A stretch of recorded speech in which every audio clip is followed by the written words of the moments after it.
기독교 대한감리회 여선교회 전국연합회 2026년 원례회 공과입니다. 6월 드보라. 우리에게 주신 말씀은 사사기 4장 1절에서 10절의 말씀입니다. 에훗이 죽으니 이스라엘 자손이 또 여호와의 목전에 악을 행하매 여호와께서 하솔에서 통치하는 가나안 왕 야빈의 손에 그들을 파셨으니 그의 군대 장관은 하로셋 학고임에 거주하는 시스라요. 야빈 왕은 철병거 900대가 있어 20년 동안 이스라엘 자손을 심히 학대했으므로 이스라엘 자손이 여호와께 부르짖었더라. 그때 라피도세 아내 여선지자 드보라가 이스라엘의 사사가 되었는데 그는 에브라임 산지 라마와 베델 사이 드보라의 종려나무 아래에 거주하였고 이스라엘 자손은 그에게 나아가 재판을 받더라. 드보라가 사람을 보내어 아비노함의 아들 바락을 납달리 게데스에서 불러다가 그에게 이르되 이스라엘의 하나님 여호와께서 이같이 명령하지 아니하셨느냐. 너는 납달리 자손과 스불론 자손 10,000명을 거느리고 다볼 산으로 가라. 내가 야빈의 군대 장관 시스라와 그의 병거들과 그의 무리를 기손강으로 이끌어 내게 이르게 하고 그를 내 손에 넘겨주리라 하셨느니라. 바락이 그에게 이르되 만일 당신이 나와 함께 가면 내가 가려니와 만일 당신이 나와 함께 가지 아니하면 나도 가지 아니하겠노라 하니 이르되 내가 반드시 너와 함께 가리라. 그러나 내가 이번에 가는 길에서는 영광을 얻지 못하리니 이는 여호와께서 시스라를 여인의 손에 파실 것임이니라 하고 드보라가 일어나 바락과 함께 게데스로 가니라. 바락이 스불론과 납달리를 게데스로 부르니 10,000명이 그를 따라 올라가고 드보라도 그와 함께 올라가니라.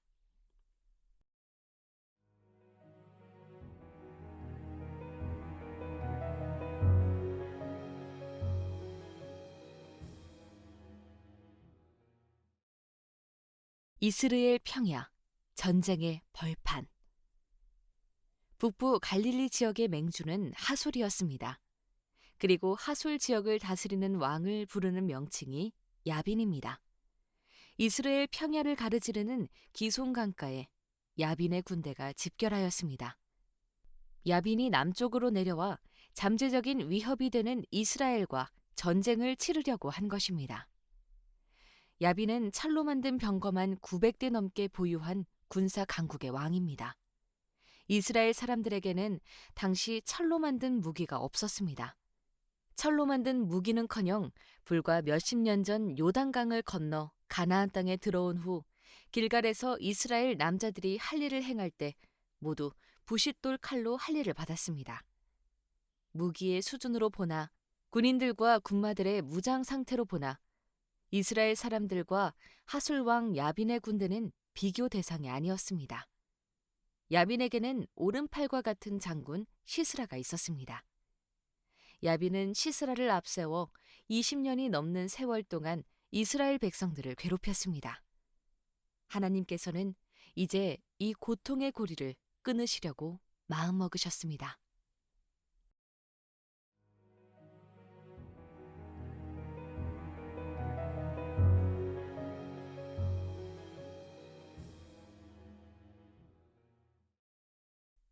선지자 드보라, 꿀벌. 당시 하나님의 권위를 가지고 하나님의 율법에 근거하여 이스라엘 사람들을 재판하던 선지자가 있었습니다. 에브라임 산지 라마와 베델 사이에 있는 눈에 띄는 종려나무에 가면 그 아래에서 지혜롭게 재판하는 그 선지자를 만날 수 있었습니다. 모두가 만날 수 있는 탁 트인 나무 아래에서 하나님이 부어주신 영에 이끌려 종려나무처럼 고든 판결을 하던 선지자는 드보라였습니다. 그 이전 시대에 미리암이 있기는 했지만 이스라엘 공동체에서 여성이 지도력을 가진다는 것은 일반적이지 않았습니다. 고대 서아시아 지역에서는 여성을 재산의 가치로 보았을 뿐 사람의 수를 셀 때조차도 여성들은 숫자에 들어가지 않았습니다. 식사 준비를 어떻게 할 것인지, 가정에서 벌어지는 여성들의 일들을 어떻게 결정할 것인지 하는 일들에 연장자인 아내들의 생각이 반영될지언정 남자들에게 종속되었던 사회가 고대 서아시아 지역이었습니다. 유독 성경에서 많은 사라, 미리암, 한나, 아비가일, 훌다, 에스더처럼 역사의 한 획을 그은 여성들을 소개합니다만 전반적인 전통과 문화의 풍토로 보자면 이스라엘도 고대 서아시아 지역이 가진 여성에 대한 인식과 다를 바 없이 여성을 대했습니다. 그런데 야빈으로부터 압제를 받으며 살던 시대에 하나님께서 자신의 마음과 생각을 펼칠 지도자를 세우셨는데 횃불이라는 멋진 이름의 남자 랍비돗, 드보라의 남편도 아니고 번개라는 힘찬 이름을 가진 용사, 바락도 아니었습니다. 전쟁과는 어떤 연관 이미지도 찾을 수 없는 꿀벌이라는 이름의 선지자 드보라였습니다.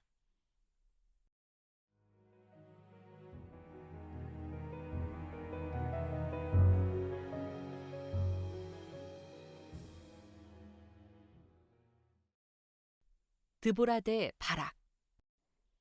바락은 아비노함의 아들이었고 납달리 땅의 게데스에 살고 있던 사람이었습니다. 이스라엘이 가나안에 정착하면서 지파별로 땅을 받을 때 레위인들은 너른 땅을 얻지 못하고 48개의 도시를 유업으로 받았습니다. 그 레위인의 도시 중에 하나가 납달리 땅의 게데스입니다.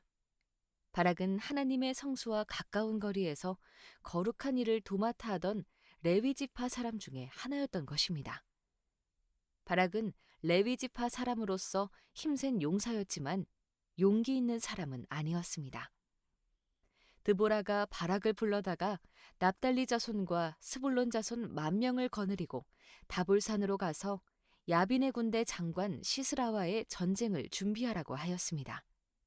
그리고 하나님께서는 드보라의 입을 통해 그 전쟁에서 반드시 이기게 하겠다고 약속해 주셨습니다. 그럼에도 바락은 용기가 없었습니다. 만일 당신이 나와 함께 가면 내가 가겠습니다. 만약 당신이 나와 함께 가지 않는다면 나도 이 전쟁에 참여할 수 없습니다. 라며 전쟁에 나가는 것을 주저합니다.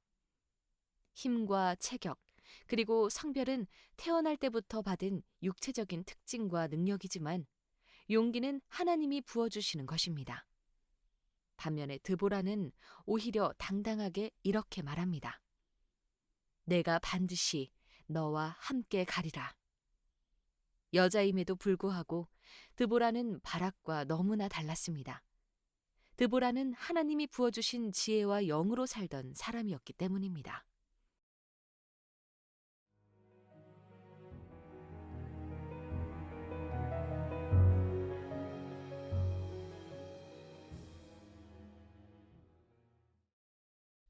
드보라의 지혜.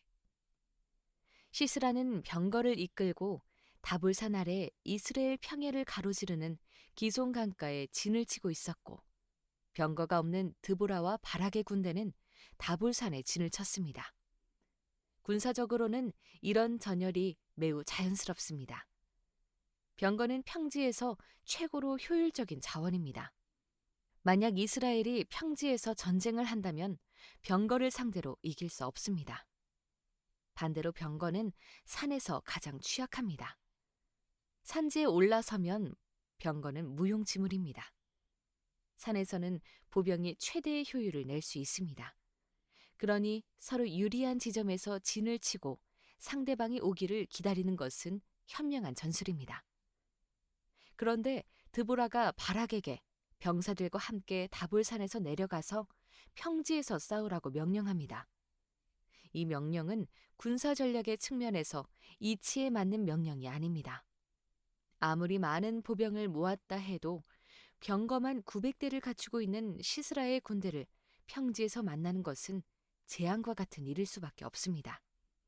그러나 드보라와 시스라의 전장인 이스르엘 골짜기는 바락과 시스라가 모르는 한 가지 특징이 있습니다.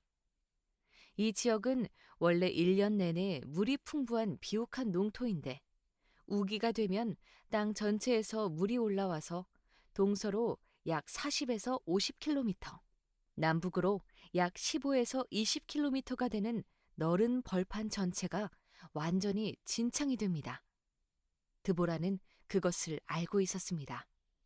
반대로 시스라는 그것도 모르고 자기의 병거를 자랑하며 과시하였던 겁니다.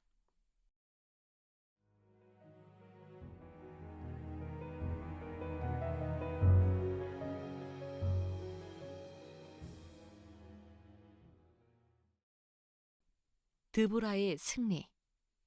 다볼산에서 이스라엘 군대가 내려오는 모습을 보고 시스라가 병거를 타고 달리기 시작했습니다. 아니나 다를까 병거가 없는 이스라엘 군대는 평지와 만나는 다볼산 자락 앞에서 머리를 돌려 산 뒤로 돌아 시스라가 진격해오는 반대 방향으로 움직였습니다. 시스라는 두려움했던 이스라엘 군대가 도망간다고 생각했습니다. 그래서 병거를 몰고 더 열심히 이스라엘 군대를 뒤쫓아갔습니다. 그러다 이스라엘 병사들이 있는 곳까지도 이르지 못하고 병거가 전부 지늘게 처박혀 버렸습니다. 그야말로 기손의 물결이 땅을 적시고 병거들을 꼭 붙들고 있는 듯 꿈쩍하지 않은 것입니다. 땅의 상태가 병거가 달리기에 좋을 때나 시스라가 전쟁에서 유리한 것이지 이미 병거가 무용지물이 되었다면 병거에서 내려와 싸워야 합니다. 이제는 창과 화살의 전쟁일 뿐입니다. 그런데 시스라의 군대가 병거에서 내려오니 철갑의 무게 때문에 오히려 지늘게 더 깊이 빠져버리는 겁니다. 싸우기는커녕 움직이기도 힘들었습니다. 전쟁은 그렇게 끝났습니다. 시스라의 모든 군대가 다 이스라엘의 칼에 엎어졌고 한 사람도 남은 자가 없었습니다. 승리는 힘센 사람들의 몫이 아닙니다. 승리는 레위 지파처럼 선택받은 누군가의 몫도 아닙니다. 승리는 하나님의 말씀을 지키며 하나님의 영이 부어주시는 지혜로 살아가는 사람의 몫입니다. 드보라는 이스라엘의 역사 속에서 승리하게 하시는 하나님을 알고 있었고 그 하나님의 말씀을 잊어가는 이들에게 하나님의 길을 보여주던 재판관이자 선지자였습니다. 하나님의 말씀에 무지한 이들에게 하나님의 길을 가리키며 그 길을 함께 걷는 사람이었던 드보라. 하나님은 그를 부르셔서 사사로 삼으십니다. 승리는 바로 그런 사람들의 몫입니다.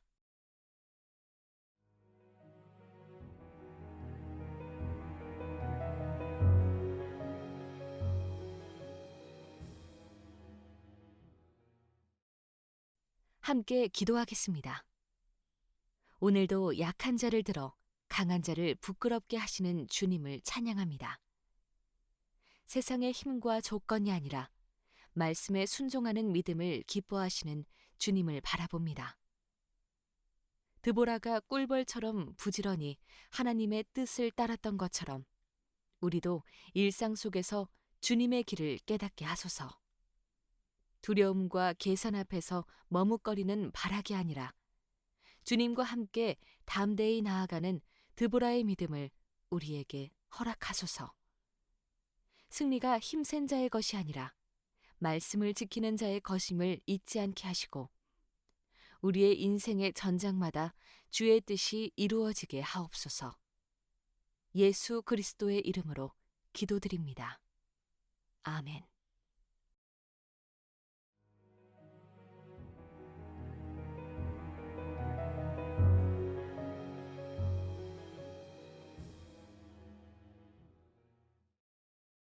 나눔 질문입니다. 1. 하나님은 왜 꿀벌 같은 드보라를 사용하셨을까요? 세상의 기준으로 볼 때 힘이 없고 약한 사람을 들어 하나님의 일을 이루시는 이유는 무엇일까요? 우리 공동체 안에서 하나님이 드보라처럼 세우신 사람은 누구일까요? 2. 드보라의 지혜는 어디에서 온 것일까요?